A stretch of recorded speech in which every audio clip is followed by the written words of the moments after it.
Por que que o intestino é considerado o nosso segundo cérebro? Bem, isso é uma teoria nova da medicina que mostra o seguinte: existe tecido linfóide nos nossos intestinos e esse tecido linfóide é que faz o reconhecimento de tudo que nós ingerimos. Então existe um símbolo chamado MALT, que é tecido linfóide associado à mucosa. É uma sigla em inglês, mas no português quer dizer tecido linfóide associado a mucosas.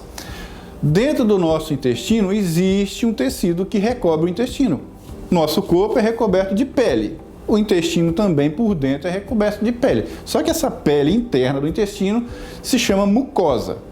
Dentro dessa mucosa tem pontos de tecido linfóide. O que é tecido linfóide? É tipo um soldadinho que está lá para reconhecer tudo que você está ingerindo. Esse tecido linfóide ele não existe só dentro da mucosa do intestino. Qualquer mucosa que tem dentro do nosso corpo tem tecido linfóide. Por exemplo, dentro do nosso nariz é molhadinho. Todo tecido que é molhadinho é mucosa, para começar, para todo mundo entender. Então, dentro do nariz tem mucosa. Lá dentro do nosso ouvido tem mucosa. No ânus tem mucosa. Na vagina tem mucosa. Essas mucosas se comunicam. Ou seja, elas têm um mecanismo de comunicação entre si. Então você tem a MALT, que é o tecido linfóide lá do intestino, que se comunica com todas as mucosas do intestino. Por que que é importante você saber isso? É muito comum uma criança que tem otite de repetição, ou tem laringite, tem alguma coisa de repetição no nariz, e o pediatra fala assim: ah, isso é alergia do leite. Como a mãe vai entender que esse leite vai parar lá no nariz da criança? Bom, a alergia do leite vai dar o que no nariz? Muitos nem acreditam nisso. Aí volta naquele ponto que eu disse para vocês. Esse tecido linfóide se comunica. Às vezes, quando o leite cai lá no intestino, que esse tecido linfóide identifica que aquele leite é um produto estranho à natureza dele, ele não reconhece aquilo como um produto bom para a saúde, fala, não, isso aqui é alguma coisa de ruim. Então nós vamos atacar isso. Só que na hora que ele vai atacar isso, ele passa informação não muito correta. Ele só passa informação assim: ó, tem um tecido tem um produto aqui que está atacando a mucosa do intestino.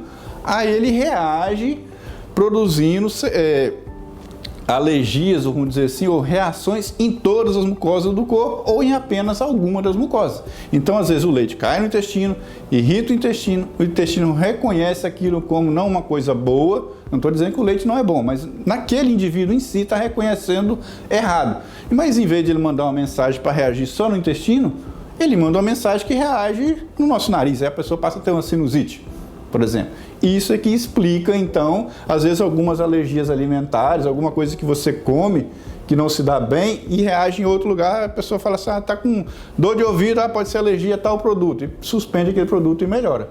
Então, só para entender por que então o intestino é o nosso segundo cérebro, ou seja, é o intestino que faz um reconhecimento em reação a todas as nossas doenças e a todas as coisas que nós ingerimos de mal, que pode prejudicar a nossa saúde. E onde é que entra isso na ginecologia? Que na ginecologia a gente trata, a gente passa medicamentos, passa anticoncepcionais. Então, se você não, e às vezes terapia hormonal, se você não tem um intestino que funciona bem, que não reconhece bem os produtos, os alimentos, os medicamentos, você pode ter reações adversas em várias partes do organismo, aquele medicamento também. No próximo vídeo, a gente vai explicar mais a fundo a hipermeabilidade do intestino, ou seja, o intestino sofreu uma agressão, sofreu um corte no intestino, vamos dizer assim.